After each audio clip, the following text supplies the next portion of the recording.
Mwanadamu yoyote hajui maskini wakati gani mauti atakutana nayo. Pengine ni asubuhi au jioni.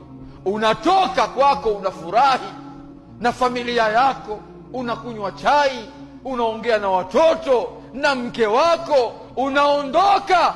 Lakini subhanallah, kabla ya dhuhuri familia inapigiwa simu kwamba wewe tena hauko duniani. Wako wangapi walijua kwamba wataamka asubuhi, wana mipango, kila aina ya mipango, kwamba kesho inshallah nikiamka asubuhi nitafanya 1, 2, 3, nitakwenda kwenye ploti ile, biashara ile, nitakwenda kadha, mipango kede kede. Lakini wakati mwenyewe anapanga mipango, waqad nusat akfanuhu wala yadri, sanda yake inashonwa, yeye hana habari.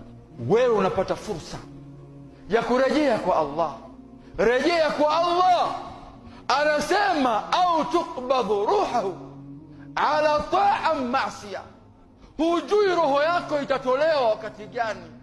Je, itatolewa roho yako uko msikitini wewe unaswali, au roho yako wewe itatolewa katika maasi na unajua kabisa kwamba Mtume Muhammadin sallallahu alaihi wasallam anasema yub'athu al-'abd ala ma mata alayhi, anafufuliwa mja kwa ile hali ambayo alikuwa yeye amefia.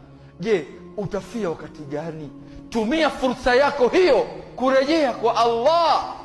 Faman asbah wa amsa